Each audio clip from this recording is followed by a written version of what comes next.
Good morning, good evening, good afternoon, guys.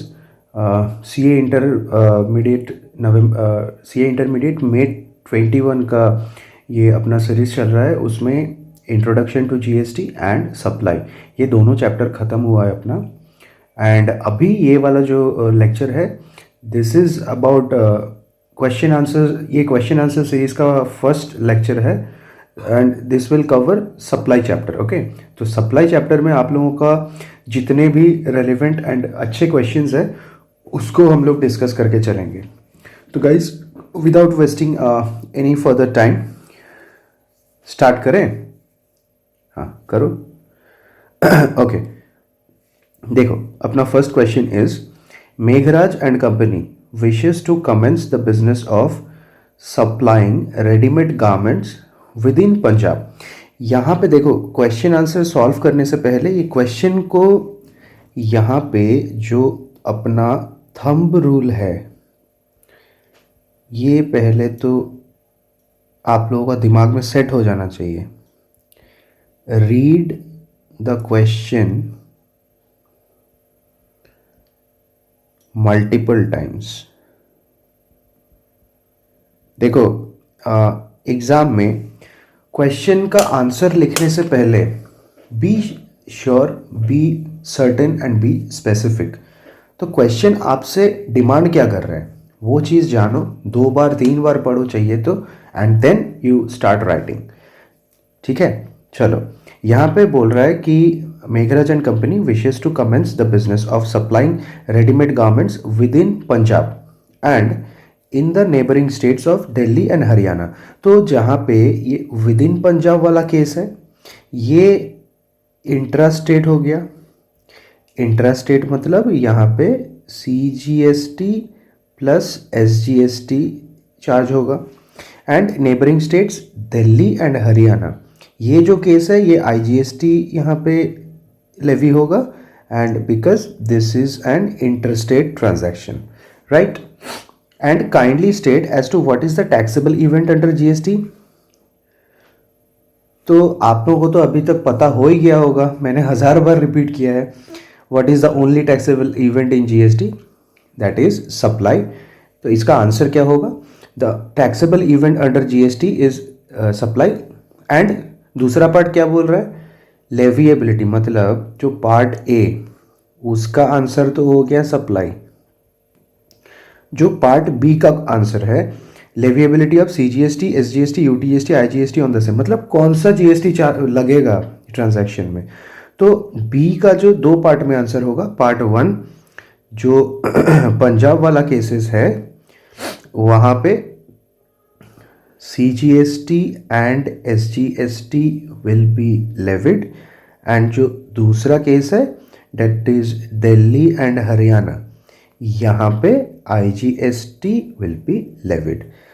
आई hope ये question आप लोगों को बहुत इजी लगा होगा। So we start a next question. Question number 2, Damodar private limited registered in Delhi. Okay, तो जो अपना यहाँ पे DPL है ये DL में रजिस्टर्ड है। Has transferred some goods to its branch registered in West Bengal. Okay, इसका एक ब्रांच ऑफिस भी है जो वेस्ट बंगाल में है। तो ये लाइन पढ़ने से आप लोगों के दिमाग में ये क्लिक हो जाना चाहिए, जो दामोदर प्राइवेट लिमिटेड है एंड उसका ब्रांच है वेस्ट बंगाल में, तो 2 जगह पे अलग अलग रजिस्ट्रेशन है। कंपनी तो एक ही है तो उसका पैन नंबर एक ही है। मैंने क्या बोला था, जो सेम पैन के अंडर अंडर डिफरेंट रजिस्ट्रेशन जो भी है they will be treated as deemed distinct persons under section 25। तो यहाँ पे अपना पहला अंडरस्टैंडिंग ये है, जो DPL उसका जो registered office and branch, these 2 are deemed distinct person, deemed distinct under section 25। And जहाँ पे deemed distinct का बात होगा उनके केस में अगर FOC सप्लाई, FOC ट्रांजैक्शन होगा तब भी सप्लाई होता है, राइट। ठीक है, आगे पढ़ते हैं। So that the goods can be sold from the branch, the goods have been transferred without any consideration. Okay, means FOC. तो यहाँ से यहाँ तक जो ट्रांसफ़र किया गया है that is on FOC basis. The company believes that the transaction undertaken by it does not qualify as supply as no consideration involve ascertain whether the transfer of goods by Damodar Private Limited to its branch office qualifies as supply। तो इसका answer क्या होगा? चलो theory question है, answer हम लोग institute का क्या रिप्रेजेंटेशन है वो पढ़ते हैं। देखो एज पर एक दो आंसर मैं ऐसा रीड करवा दूंगा बिकॉज आप लोगों को आइडिया रहना चाहिए कि आंसर को प्रेजेंट कैसे करना है, मतलब लीगल लैंग्वेज में लिखना कैसा है। तो as per schedule 1 of CGST act, schedule 1 में कौन सा था? ABC test left hand side में एंड राइट हैंड साइड में RBI एजेंट, राइट। जो कंसिडरेशन वाले केसेस है उसमें ABC चेक करेंगे, जो विदाउट कंसिडरेशन FOC केसेस है वहाँ पे RBI एजेंट के केसेस देखेंगे। तो यहाँ पे RBI एजेंट में ये चीज़ फॉल करेगा बिकॉज रिलेटेड पार्टी है डीम्ड डिस्टिंक्ट। तो पढ़ो, as per section 1 schedule 1 of CGST act, supply of goods और सर्विसेज और both between related persons or between deemed distinct persons under section 25। तो क्या कहा मैंने? between distinct persons under section 25 when made in course or furtherance of business is deemed as supply even if made, ये line बड़ा ही important है, even if made without a consideration। तो related party के बीच अगर FOC टर्म्स में भी होगा, देखो आप लोग याद वहाँ पे करो, मैंने आप लोगों को जो नोट्स दिया है ना, ये ऐसा अपना शेड्यूल 1 था, ये साइड में अपना ABC टेस्ट वाला पार्ट था एंड राइट हैंड साइड में था अपना RBI एजेंट वाला पार्ट। तो ये वाला जो साइड है ये FOC वाला साइड था, फ्री ऑफ कॉस्ट। ये RBI में जो पहला R था रिलेटेड पार्टी, ये उसी का केस बात कर रहे हैं। तो this will be qualified as a supply. ठीक है, क्या आंसर को कैसे प्रेजेंट करना है वो भी देख लिया आपने। पहले एक ब्रीफ आप लोग प्रोविज़न लिख दो कि प्रोविज़न क्या बोल रहा है, उसके बाद आप लोगों का कंक्लूजन डाल दो, मतलब केस को एनालाइज करो एंड फिर कंक्लूजन। ओके चलो, question number 3, Prithvi associates is engaged in supply. Question number 3, Prithvi associates is engaged in supply of taxable goods. It inquires from its tax advisor as to whether any activity can be treated as supply even if made without consideration in accordance with the provisions of CGST Act. Enumerate such activities if any। तो क्या पूछ रहा है question? ये theoretical question है। Question basically आप लोगों को ये पूछ रहा है, जो अपना शेड्यूल 1 का ये जो ABC वाला साइड है ये तो इसमें नहीं पूछ रहा है, जो अपना राइट हैंड साइड में जो RBI एजेंट वाला साइड था, ये सेक्शन 7 का जो शेड्यूल 1 है उसका जो पार्ट राइट हैंड साइड वाला पार्ट B मैंने आप लोगों को पढ़ाया है, उसी चीज़ को आप लोगों को देखो मैंने पढ़ाया है फ्लो चार्ट डायग्राम फॉर्म में, आप लोगों को उसी चीज़ को वर्ड्स में लिख देना है, पॉइंट फॉर्म करके 4 पॉइंट बनाना है। RBI एजेंट 4 चीज़ है तो 4 पॉइंट में डाल दो उसको, काम खत्म। एक तो रिलेटेड पार्टी का ट्रांजैक्शन होगा, फिर एक permanent transfer of business assets, फिर import of service and transactions between principal and agent. तो this question is done. I hope आप लोगों को ये पूरा थियरी क्वेश्चन है। चलो फिर भी मैं इसका आंसर एक बार आप लोगों को रीड करवा देते हैं, बिकॉज देखो section 7 stipulates that the supply should be for a consideration and should be, देखो पहले तो आपको प्रोविजन लिखना है, जो ABC टेस्ट है वो लिख दो, for a consideration should be course और furtherance of business. However schedule 1 of CGST act enumerates the cases where an activity is treated as supply even if the same is without consideration. Now FOC cases discuss करेंगे।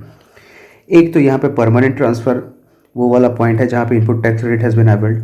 फिर दूसरा point है between related persons और deemed distinct persons when made in course और furtherance of business.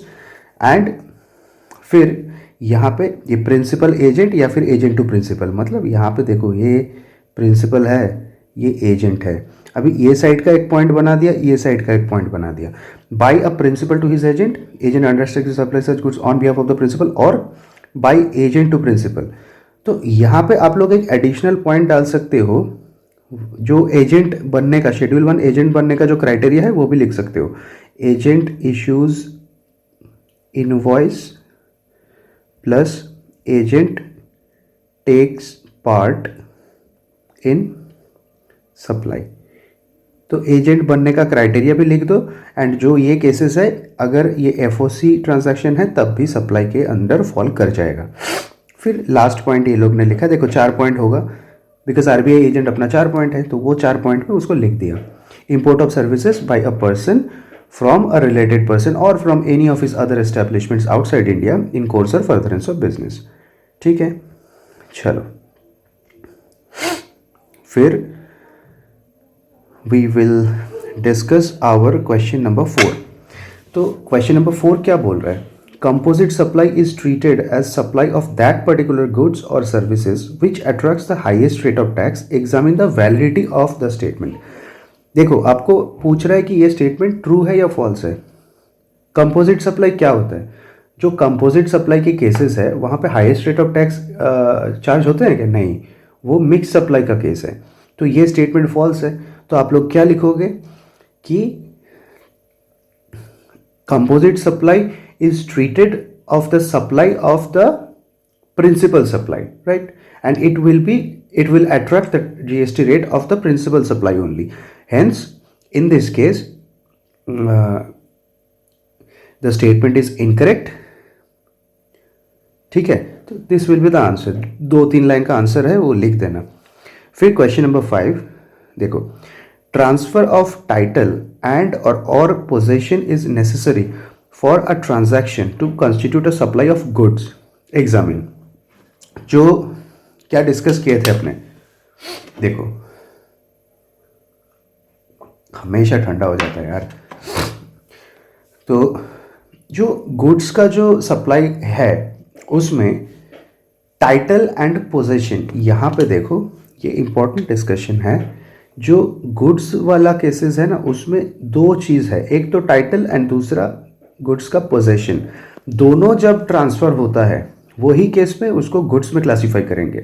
अगर title, goods का जो title है, अगर वो टाइटल ट्रांसफ़र नहीं हुआ, ओनली पोजेशन ट्रांसफ़र होता है, that will be classified under services. And जो यहाँ पे एक एक्सेप्शनल केस है, लाइक जहाँ पे एचपी केस, मतलब जो हायर परचेज ट्रांजैक्शंस है, उसमें देखो पोजेशन तो इमीडिएटली ट्रांसफर हो जाते हैं, but the title will be transferred at a future date. Future date कब? On payment of last instalment of the hire purchase agreement. तो ये एचपी केसेस में देखो, एचपी केसेस में ये it will be classified under goods only, because possession and title दोनों ही transfer हो रहा है। टाइटल अभी नहीं जा रहा है, बट फ्यूचर में तो जाने ही वाला है ना, दैट इज ऑब्वियस। तो this is the reason HP hire purchase instalment cases में भी वो गुड्स में ही क्लासीफाई होते हैं। तो अपना क्वेश्चन नंबर 5 तक हुआ। Now we will discuss question number 6। तो जो क्वेश्चन नंबर 6 है, 6 क्या बोलता है?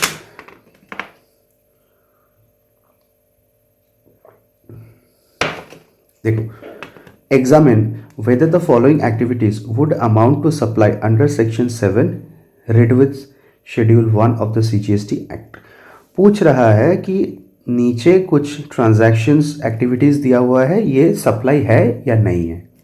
ठीक है, एक एक करके देखते हैं। तो part A, Sulekha manufacturers have a factory in Delhi and a depot in Mumbai.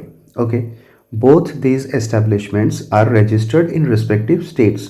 अब इतना पढ़ने से आप लोगों का दिमाग में ये क्लिक होना चाहिए कि देखो एक ही कंपनी है, उसका पैन नंबर एक है, एक पैन के अंडर, यहाँ पे एक पैन के अंडर 2 उसका रजिस्ट्रेशन है। तो अगर एक पैन के अंडर 2 रजिस्ट्रेशन है, भले ही अलग स्टेट में क्यों ना हो, तो those will be considered as deemed distinct persons under section 25। ठीक है, इतना आप लोगों का क्लिक हो गया दिमाग में। फिर आगे पढ़ो क्वेश्चन को। finished goods are sent from factory in Delhi to the Mumbai depot without consideration so that the same can be sold। वही सेम क्वेश्चन है, डीम्ड डिस्टिंक्ट पर्सन है, वो दोनों के बीच एफओसी ट्रांजैक्शन हो रहा है, अभी बताओ सप्लाई है कि नहीं। Obviously this is a supply. तो क्या है आंसर, डीम्ड डिस्टिंक्ट। पहले मैंने शॉर्ट में लिखा है, आप लोग पूरा ऐसे लिखना एक्सप्लेन करके। तो पहला पॉइंट अपना ये है कि वो डीम्ड डिस्टिंक्ट पर्सन है अंडर सेक्शन 25। तो in case of deemed distinct persons, even if the transaction is on FOC terms, then as per schedule 1 to section 7 of CGST Act, it is a supply, right? फिर question number B, Raman is an architect in Chennai. His brother, who is settled in London, is a well-known lawyer. Raman has taken legal advice from him free of cost with regard to his family dispute, right? तो अभी बताओ ये supply होगा या नहीं होगा। मैंने अलग से आप लोगों को एक पॉइंट बताया था कि इंडिपेंडेंट ब्रदर या फिर सिस्टर जो है वो they will not be treated as relative. तो रिलेटिव के डेफिनेशन में तो आएगा नहीं। अभी रिलेटेड पार्टी नहीं होगा तो एफओसी जो केसेस है ना, अपना राइट हैंड साइड सोचो, राइट हैंड साइड में था एफओसी केसेस, उसमें 4 पॉइंट, आरपीआई एजेंट, आर के अंडर रिलेटेड पार्टी या फिर रिलेटिव और डीम्ड डिस्टिंक्ट पर्सन्स। तो वो रिलेटेड पार्टी के डेफिनेशन में इंडिपेंडेंट ब्रदर फॉल नहीं कर रहा है। तो इंडिपेंडेंट ब्रदर सिस्टर के केस में एफओसी केसेस, अगर इन केस वो एफओसी टर्म्स में हो रहा है तो definitely this will not B a supply. ठीक है, यहाँ पे सप्लाई होने के लिए consideration is an important thing. तो आंसर क्या होगा, independent brother and sister they are not they will not fall under the definition of relative, so not a supply if the transaction is on FOC terms. ठीक है। Part C, would your answer be different if in the above case Raman has taken advice in respect of his business unit in Chennai? अभी यहाँ पे क्या बोल रहा है, वो पहला जो था वो पर्सनल पर्पस था, यहाँ पे बोल रहा है कि अगर बिजनेस यूज के लिए होता तब सप्लाई होता कि नहीं। तो इसका आंसर क्या होगा, देखो, even if Raman has taken for business use, मतलब जो एफओसी केसेस है, देखो यहां पे भी आंसर सेम होगा, क्योंकि हम लोग क्या चेक करेंगे, जो एफओसी केस है राइट हैंड साइड वाला जो पार्ट है अपना, एफओसी में 4 पॉइंट, आरपीआई एजेंट, तो आर के अंडर रिलेटेड पार्टी होना चाहिए तभी उसको सप्लाई मानेंगे एफओसी केसेस में। तो ये एफओसी केस तो है, बिजनेस यूज है या पर्सनल यूज है दैट इज नॉट रेलिवेंट। यहां पे रेलिवेंट क्या है कि is he a related party और नॉट। तो यहां पे रिलेटेड पार्टी तो है ही नहीं, अगर रिलेटेड पार्टी है नहीं तो वो सप्लाई नहीं होगा। क्या समझ में आ रहा है क्या, बहुत इजी है यार। वो बस नोट्स का जो चार्ट है ना, वो चार्ट आप लोग दिमाग में एकदम छप लो, बिकॉज वो चार्ट में ही सारा चीज का आंसर है। And those 3 pages 4 pages charts या फिर नोट्स, कैप्सूल नोट्स मैं बोलता हूँ उसको, बिकॉज चार्ट तो है ही नहीं, चार्ट से बहुत ही बड़ा है, कंप्रिहेंसिव है, but that covers everything, trust me. वो आप कंप्लीटली पढ़ लोगे ना तो आप, ऐसा कोई क्वेश्चन नहीं होगा जो आपसे होगा नहीं, राइट। चलो let's move on to our next question, that is question number 7। तो state whether the following supplies would be treated as supply of goods or supply of services as per schedule 2। तो ये question basically हम लोगों को schedule 2 के बारे में पूछ रहा है। शेड्यूल 2 मतलब classification of goods and services. Schedule 2 मतलब क्लासिफिकेशन ऑफ ईदर गुड्स और सर्विसेज। ठीक है, कौन सा में होगा, रेंटिंग ऑफ इमूवेबल प्रॉपर्टी। आप सोच के बताओ, जो रेंटिंग वाला केसेस है, तो मैंने गला फाड़ फाड़ के बोला था, renting of immovable property, renting, leasing, तो रेंटिंग वाले केसेस ये ऑलवेज सर्विस में क्लासिफाई होगा। ठीक है, फिर goods forming part of business assets are transferred और disposed of by under direction of person carrying on the business. हाँ, goods forming part of business assets are transferred as per under direction person carrying on the business। yes, तो ये वाला case कौन सा है, आप सोच के बताओ।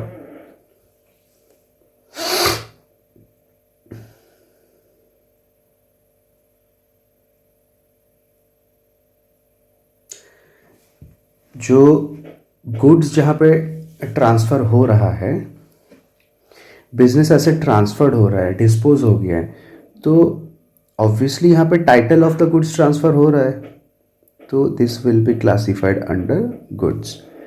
फिर तीसरा है transfer of right in goods without transfer of title. Okay, goods के केस में मैंने अभी बताया था कि दो चीज़ इंपॉर्टेंट है, एक तो टाइटल भी ट्रांसफ़र होना चाहिए एंड दूसरा क्या था, पोजेशन भी ट्रांसफ़र होना चाहिए, राइट।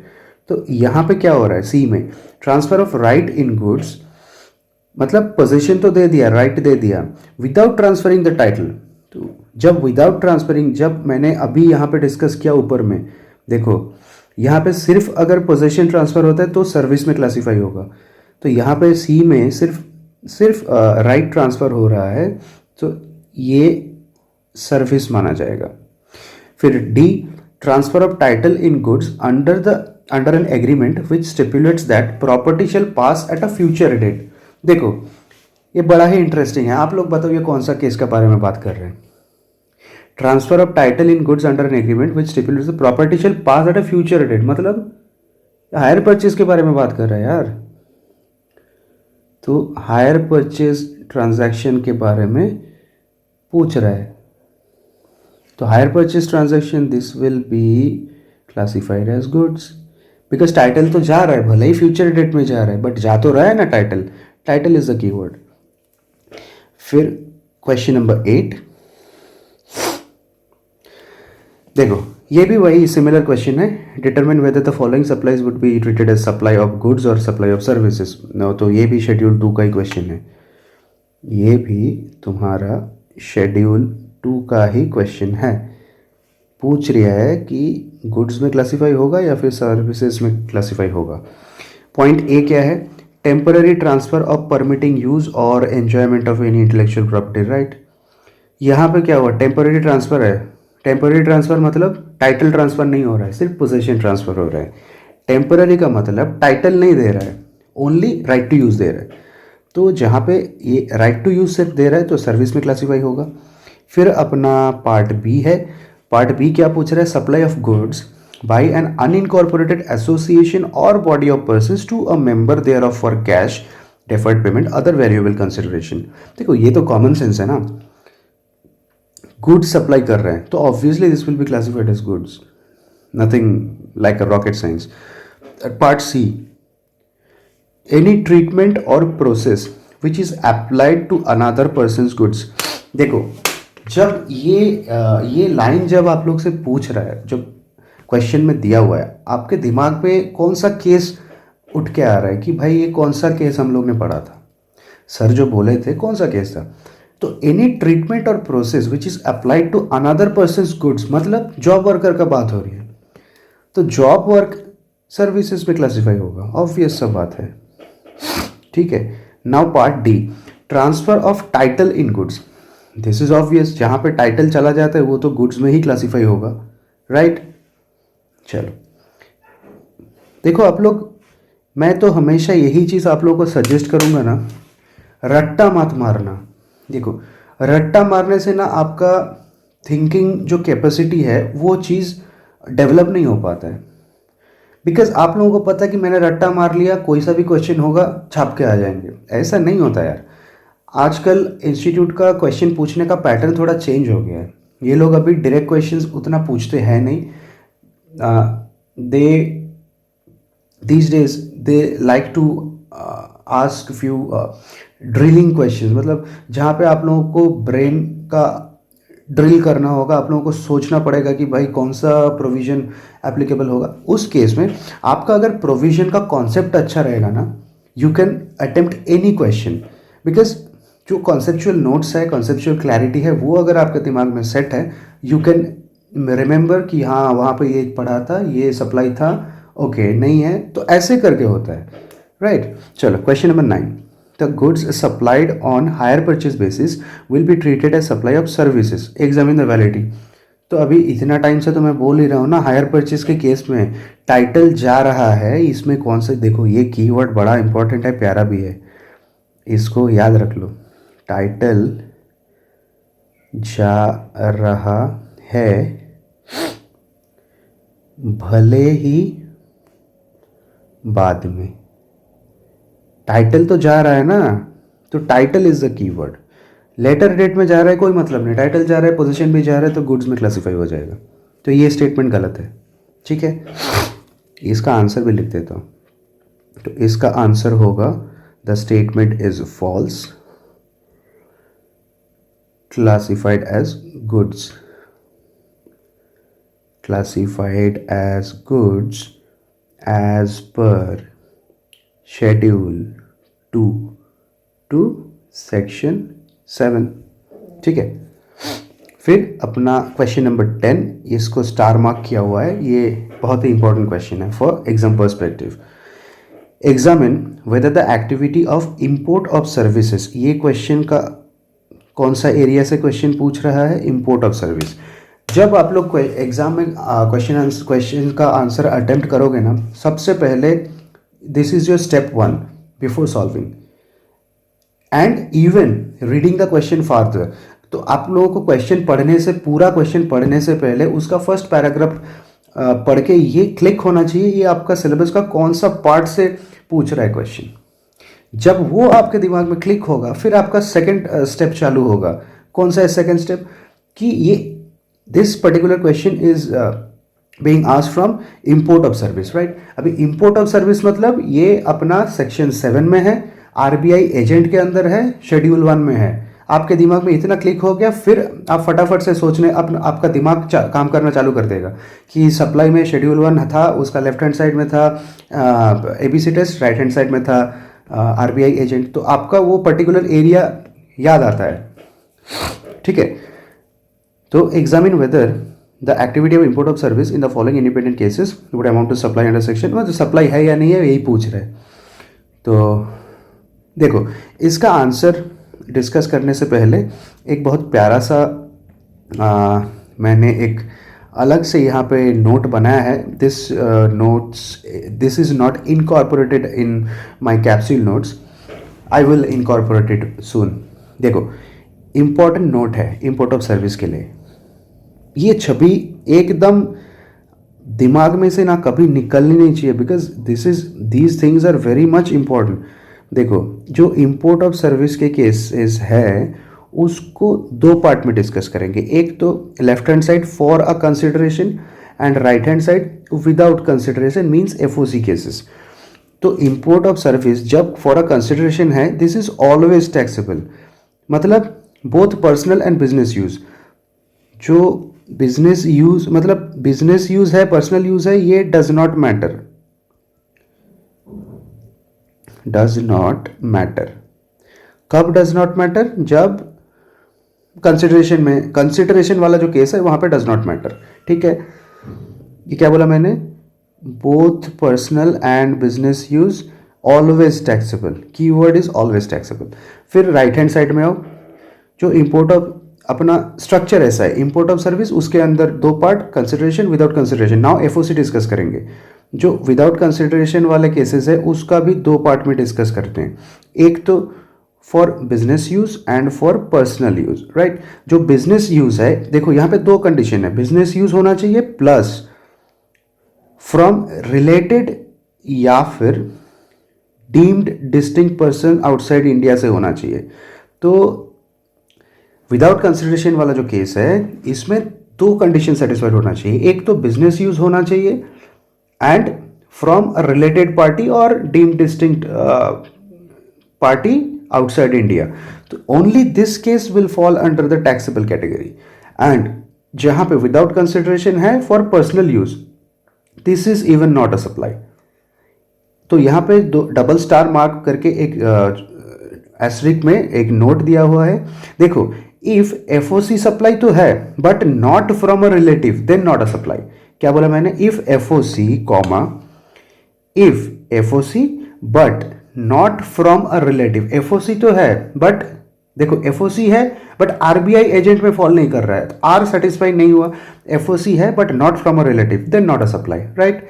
ऐसे करके उसका इंटरप्रिटेशन है, if FOC but not from a relative then not a supply. चलो, इस चीज को काफी डिटेल में डिस्कस कर लिया अभी अब हम लोग ने, एंड आई होप कि ये चीज़ में अभी कोई भी क्वेश्चन रहेगा तो you guys can answer very confidently. ठीक है, now will discuss the question on import of service. देखो क्वेश्चन नंबर कौन सा था, 10। ये तो आंसर पार्ट है, क्वेश्चन कहाँ है? Yes, question number 10, examine whether the activity of import of service. ठीक है, पार्ट 1। पार्ट 1 जो है, yes, part 1, miss Shriniti Kaushik received interior decoration services for her residence. देखो रेसिडेंस मतलब पर्सनल यूज का बात बोल रहा है, located at Bandra Mumbai from mister Rachel of Sydney. तो यहाँ पे जो रेचल है, ये तो बोला नहीं ना रेचल रिलेटेड है या नहीं है, तो ऑब्वियसली हम लोग एज्यूम करेंगे नॉट रिलेटेड पार्टी। तो अभी the amount paid for the said service, यहाँ पे देखो नॉट एफओसी है, अमाउंट पेड है, तो ये अपना कौन सा केस में फॉल करेगा, आप सोच के बताओ। इंपोर्ट ऑफ सर्विस हो रहा है, बाय एन इंडिविजुअल है, रेसिडेंस पर्पस के लिए है, तो लेफ्ट हैंड साइड वाला सोचो। देखो लेफ्ट हैंड साइड में क्या कहा मैंने, अगर विथ कंसिडरेशन है इंपोर्ट ऑफ सर्विस तब बिजनेस है, पर्सनल है, देखना ही नहीं है। With consideration always taxable. So in this case this will be treated as a supply। यहाँ इसका आंसर में मैं लिख देता हूँ yes supply। ठीक है, फिर अपना पार्ट 2, मिस नाम बड़ा अजीब है, मिस श्रीनिति, अच्छा, miss Sriniti Kaushik received interior decoration services for her residence located at Bandra, Mumbai from her brother, right?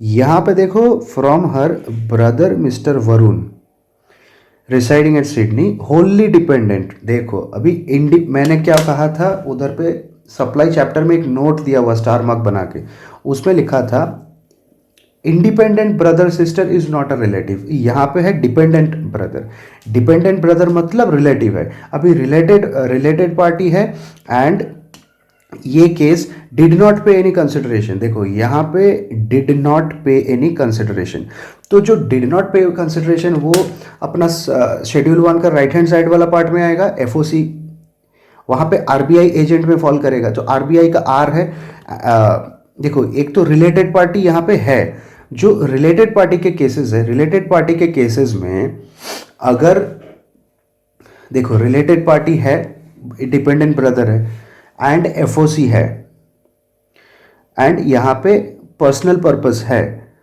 तो ये केस देखो यहाँ पे डिस्कस करेंगे।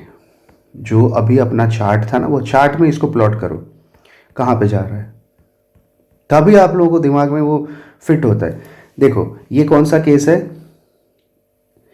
ये एफओसी का केस है, यहाँ पे ये एफओसी केस में जा रहा है, एफओसी के अंडर ये ब्रांच में जा रहा है, पर्सनल यूज है।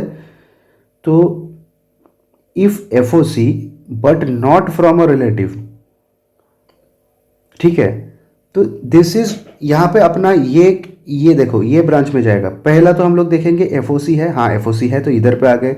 फिर एफओसी के नीचे देखेंगे कि बिजनेस यूज, पर्सनल यूज है तो यहाँ पे आ जाएंगे। पर्सनल यूज में क्लियरली मेंशन्ड है नॉट अ सप्लाई। ठीक है, चलो इसका आंसर में लिख देते हैं।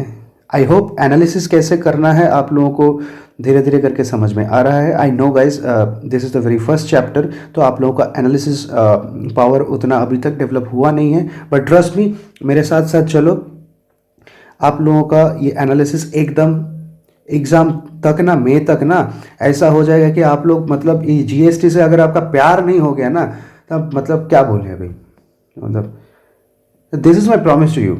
मतलब आप लोगों को ऐसा लगेगा कि जीएसटी का 40 में तो 35 लाना ही है।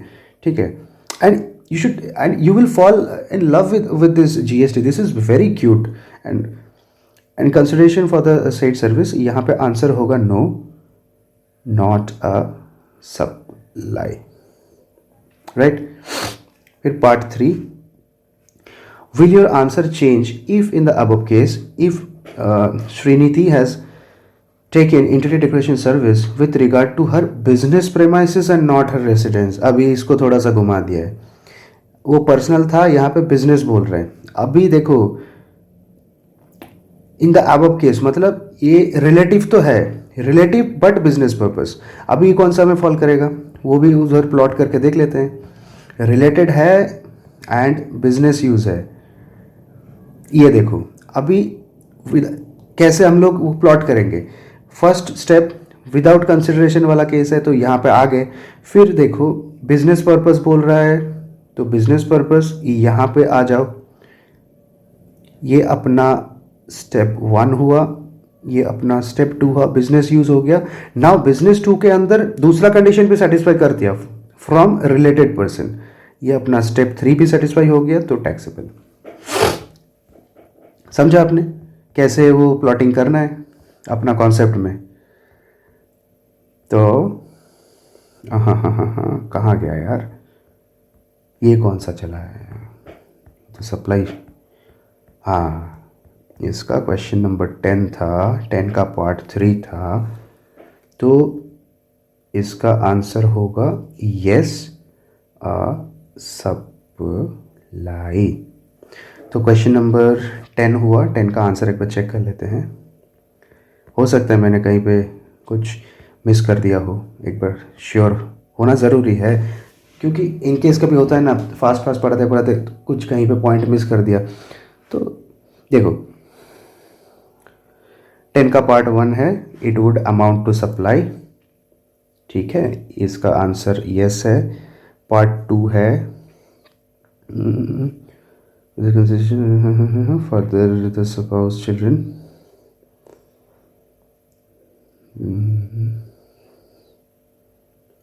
क्या बोल रहा है यार, brother how taken not be treated, यहाँ पे है not be treated as supply तो नो है। एंड पार्ट 3 है जो है would be treated as supply, यहाँ पे है would be treated as supply, तो इसका आंसर यस है, इसका नो है, उसका यस है, यस नो यस। तो अपना क्या आंसर निकल के आ रहा था, yes no yes, yes the interpretation were right.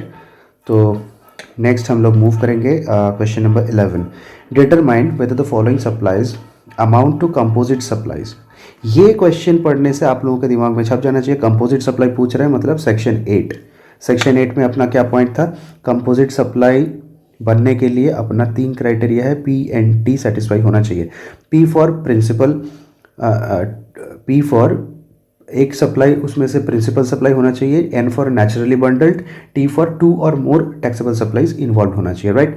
ये सेटिस्फाई हुआ तो कंपोजिट, अगर सेटिस्फाई नहीं होता है तो मिक्स सप्लाई, राइट। ठीक है, अभी part A, hotel provides 4 days 3 night package where in facility of breakfast and dinner is provided along with the room accommodation. पहला स्टेप क्या है, देखो यहाँ पे 2 और मोर टैक्सेबल सप्लाईज तो है, एक तो जो स्टे दे रहा है होटल एकोमोडेशन वो, एंड उसके साथ साथ डिनर ब्रेकफास्ट, तो फूड एक हो गया, एक एकोमोडेशन हो गया, तो टू सप्लाईज तो है ही टैक्सेबल, तो टी वाला पार्ट सेटिस्फाई हो गया। फिर नेक्स्ट अपना क्या देखेंगे, इसमें से एक प्रिंसिपल सप्लाई है कि नहीं। अभी प्रिंसिपल सप्लाई है या नहीं है वो कैसे चेक करोगे आप, जो प्रीडोमिनेंट इन नेचर है। अभी यहाँ पे प्रीडोमिनेंट इन नेचर कौन सा है, प्रीडोमिनेंट इन नेचर ऑब्वियसली जो 4 days 3 night वाला जो एकोमोडेशन वही प्रीडोमिनेंट वाला होगा। एंड लास्ट है नेचुरली बंडल है क्या नहीं। नेचुरली बंडल्ड देखो ये चेक करने का पैरामीटर मैं लिख देता हूँ, जो पी वाला चेक करेंगे ना उसमें अपना क्राइटेरिया होगा predominant in nature. P criteria को देखने के लिए जो एन वाला है नेचुरली बंडल है कि नहीं उसको देखने के लिए हम लोग चेक करेंगे कॉमन मार्केट प्रैक्टिस। तो यहाँ पे एन वाला कैसे चेक करोगे, जनरली जो जब हम लोग होटल बुकिंग्स करते हैं ना उसमें ब्रेकफास्ट टी ये सब इंक्लूडेड ही रहता है, तो ये कॉमन मार्केट प्रैक्टिस है, तो दिस इज नेचुरली बंडल्ड। तो यहाँ पे this will constitute a composite supply, and this will be classified as the principal supply. This will be classified as the principal supply and उसी principal supply का GST rate लग जाएगा. तो इसमें कौन सा GST रेट लगेगा? ये वाला केस में GST rate for hotel booking, this will be applicable. ठीक है. Part B, a toothpaste company has offered the scheme of free soap along with toothpaste.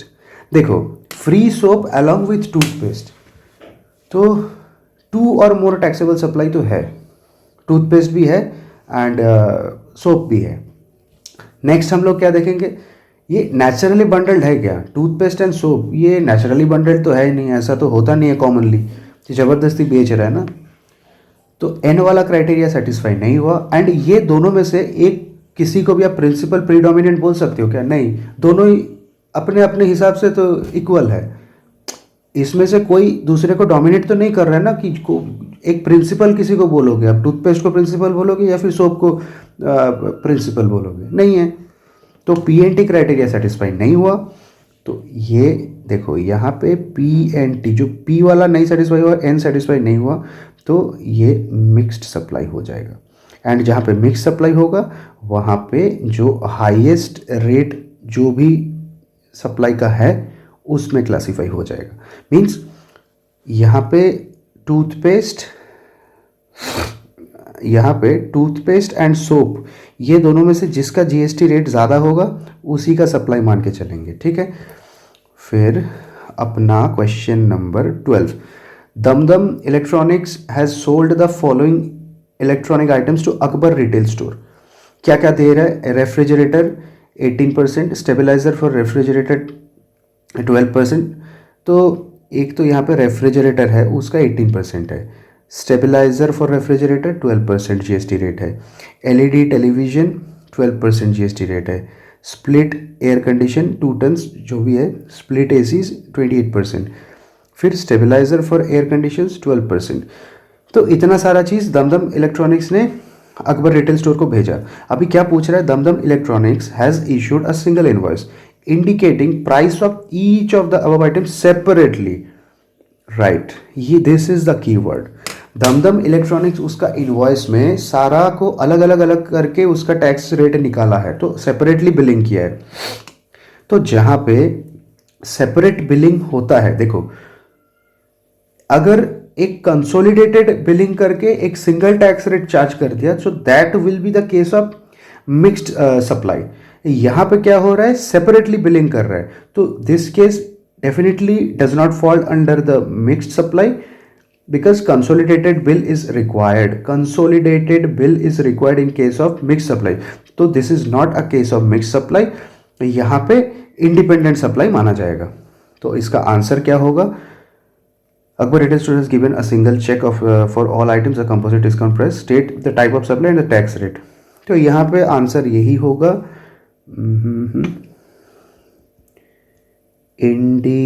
Independent supply and tax rate क्या होगा? Respective tax rates will be charged.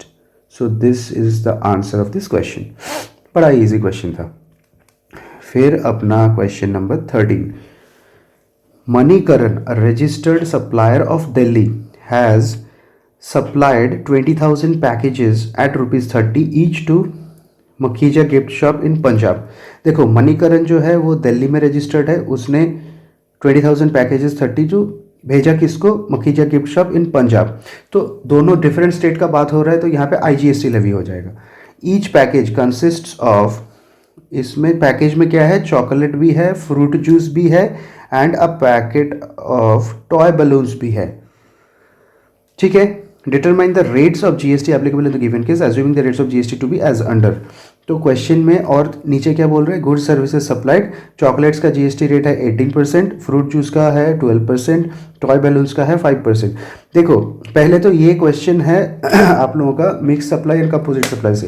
First composite supply बनने के लिए PNT criteria satisfy होना चाहिए, तो यहाँ पे ये टू और मोर सप्लाई, तो टू और मोर टैक्सेबल सप्लाई तो है, T is satisfied. Now next देखेंगे कि एन नेचुरली बंडल है क्या, chocolate fruit juice toy balloon naturally bundle तो है ही नहीं, बिकॉज कॉमन मार्केट प्रैक्टिस है नहीं ऐसा साथ में बेचना। एंड लास्ट वाला प्रिंसिपल, अभी इनमें से कोई प्रिंसिपल है क्या, नहीं, ये सब तो मतलब इंडिपेंडेंट ही है ना, सब तो एक जैसा ही बराबर है, तो प्रीडोमिनेंट नेचर कुछ है नहीं, तो पीएनटी क्राइटेरिया सेटिस्फाई नहीं हुआ, तो this cannot be considered as a composite supply. जब कंपोजिट में क्लासीफाई नहीं होगा, नेक्स्ट स्टेप में आ जाओ, उसको मिक्स सप्लाई ट्रीट करेंगे। मिक्स सप्लाई के केसेस में क्या होता है, the article which attracts highest rate of GST, उसी का हम लोग मान लेंगे पूरा सप्लाई उसी का हो रहा है। तो यहाँ पे देखो तीनों में से सबसे हाईएस्ट रेट ऑफ जीएसटी किसका है, चॉकलेट का है 18%। Hence the answer is not naturally bundled, so no principal supply, PNT criteria is not satisfied. आप लोग एग्जाम में पीएनटी ऐसा नहीं लिखोगे, वो तो शॉर्ट फॉर्म है, एग्जाम में वैसे 3 पॉइंट बना के लिखना है कि प्रिंसिपल जो प्रिंसिपल सप्लाई नहीं बना, not naturally bundled and two और मोर सप्लाई, तो वैसा करके तोड़ तोड़ के लिखना है एग्जाम में। पीएनटी इज नॉट सेटिस्फाइड, तो मिक्स सप्लाई बनेगा and highest rate of GST will be attracted, hence 18% GST attract होगा एंड ये आईजीएसटी होगा, because two different states, right. ठीक है, फिर अपना डिस्कस करेंगे क्वेश्चन नंबर 14। फिर क्वेश्चन नंबर 14 में आ जाते हैं। क्या पूछ रहा है, Gagan engineering private limited registered in Haryana is engaged in providing maintenance and repair services for heavy steel machinery for carrying out repair work. Gagan engineering private limited sends its container truck equipped with items like repair equipment, consumables, tools, parts from Haryana workshop to its own repairing center। देखो, Haryana workshop to its own repairing centre registered under GST law. इसका क्या मतलब है, ये deemed distinct हो गया, deemed distinct हुआ plus free of cost भी हुआ, ठीक है। Located in other states across India where the clients machinery are being brought and are being repaired. Discuss the leviability interstate movements of trucks from the workshop of Gagan Enterprises Haryana to its own repairing centres. Okay, इसका taxability पूछ रहा है basically. तो case कौन सा है, देखो अभी तो सिर्फ भेज रहा है ना, कुछ बिलिंग वगैरह तो हुआ नहीं, तो इसमें ये क्या कर रहा है, गगन एंटरप्राइज का जो हरियाणा वर्कशॉप है वहाँ से उसका ट्रक में सारा टूल्स मशीन्स वो सब इक्विपमेंट्स ट्रक में लोड किया एंड उसका जो ओन रिपेयरिंग सेंटर है, कौन सा स्टेट में बोल रहा है भाई, to its own repairing centre, दूसरा स्टेट में जो भी रिपेयरिंग सेंटर है वो ट्रक लोड करके वहाँ पे चल दिया, ठीक है। तो इसमें कुछ कंसिडरेशन तो था ही नहीं, उसी का एक ब्रांच से दूसरा ब्रांच में गया, तो डीम्ड डिस्टिंक्ट पर्सन है, एफओसी के केस है। तो generally by interpretation of the law, because as per law अभी तक हम लोगों को पता है कि डीम्ड डिस्टिंक्ट है, एफओसी है, तो वो चीज़ सप्लाई बन जाती है। बट यहाँ पे इंपॉर्टेंट है, दिस इज एन एक्सेप्शन, यहाँ पे जीएसटी काउंसिल ने एक क्लैरिफिकेशन जारी किया, इसीलिए इसका अलग से क्वेश्चन बना, because this is an exception, ठीक है, दिस इज एन एक्सेप्शन। तो जीएसटी काउंसिल का क्लैरिफिकेशन आया, वो लोग क्या बोल रहे हैं, inter state movement of conveyance, यहाँ पे ट्रक जा रहा है ना, तो ट्रक में गुड्स लोडेड है, ये कन्वेंस का इंटर स्टेट मूवमेंट तो हो रहा है दो स्टेट में, तो in case of inter state movement of conveyance carrying goods और passengers is taxable only for further supply. मतलब यहाँ पे जो कन्वेंस एक स्टेट से दूसरा स्टेट में मूवमेंट हो रही है, ये मूवमेंट अगर for the purpose of sale of that particular conveyance, मतलब वो ट्रक को ही बेचने के लिए वो जा रहा है, मतलब स्टॉक ट्रांसफर हो रहा है अगर ट्रक का, तब वो सप्लाई माना जाएगा। बट अगर the purpose is for carrying goods या फिर पैसेंजर्स या फिर रिपेयर एंड मेंटेनेंस, तो सप्लाई, फर्दर सप्लाई छोड़ के दूसरा कोई भी मोटिव होगा तब वो सप्लाई नहीं होगा, right. I hope you guys are clear on this. यहाँ पे अपना जो मेन अपना कीवर्ड था ये फर्दर सप्लाई वाला पार्ट है, राइट। चलो नेक्स्ट, हम लोगों का next question is question number 15। भला क्या है? PTL private limited is a retail store of merchandise merchandise मतलब गुड्स, यहाँ पे मर्चेंडाइज का मतलब है goods. PTL private limited is a retail store of merchandise located in 25 states union territories in the country. बहुत सारे स्टेट्स में है। For the purpose of clearance of stock of merchandise and to attract consumers, PTL private limited launched a scheme of buy one get one. ठीक है, कई बार होता है ऐसा, एक खरीदो दूसरा फ्री में लो। For the same type of merchandise, for instance one shirt to be given free with the purchase of one shirt. Determine how the taxability of the goods supplied. Okay, तो इसमें टैक्सेबिलिटी कैसे होगा वो पूछ रहा है। तो यहाँ पे केस कौन सा है? देखो, सिंगल प्राइस, यहाँ पे 2 शर्ट के लिए सिंगल प्राइस चार्ज कर रहा है। ठीक है, single price is charge for the 2 supplies and 2 shirt बेचना ये नेचुरली बंडल्ड तो है नहीं। ठीक है, तो अरे यार क्या लिखा हुआ है, तो यहां पे आप लोगों का आंसर ये होगा, single price is charge for 2 supplies and this is also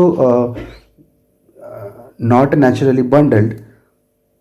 for एक बार फिर से पढ़ते हैं यार। Determine how the taxability of the goods supplied by one get one scheme is determined single prices.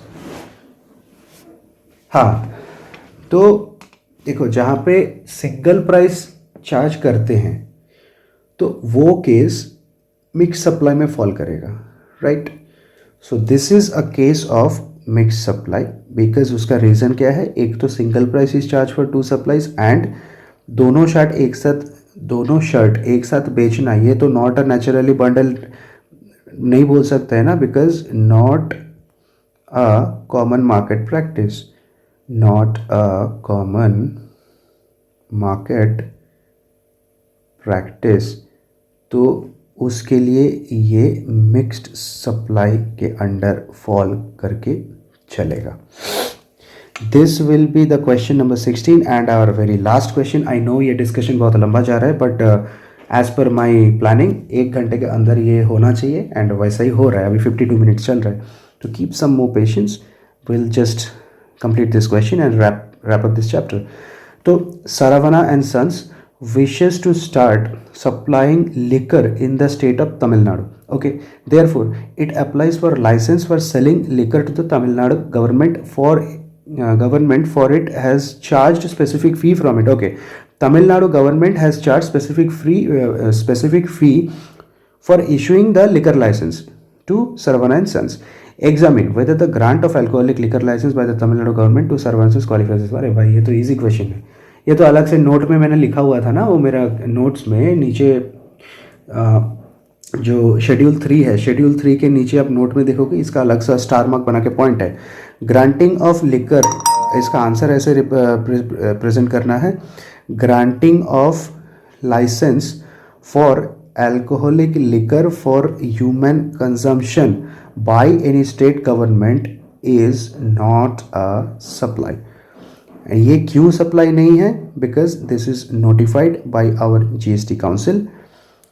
सो इसका यही मतलब है, this will neither be classified under goods and nor under services, hence this is not a supply and उसका obvious सा मतलब है no GST at all. I hope you guys will enjoy this particular question answer discussion class, and this was our very first question and answer discussion and पूरा supply chapter का question answers हम लोग ने thoroughly discuss किया। I hope you guys liked this particular initiative from my side and आप लोगों को मेरा ये एफर्ट्स अगर अच्छा लग रहा है तो definitely you guys can subscribe to my channel and for आप लोगों के मन में कुछ दूसरा क्वेरी है related taking my notes, purchasing my question bank, So for that my contact number is 6290030610, 6290030610. Okay, तो गाइज हमेशा मैं यही बोलता हूँ, पढ़ते रहो, आगे बढ़ते रहो, क्योंकि जब तक आप पास नहीं हो जाते हो ना तब तक वो सेटिस्फेक्शन नहीं मिलती है. तो guys thank you for watching my videos and मिलते हैं अगले लेक्चर में. तब तक के लिए bye bye, take care, love you all, bye.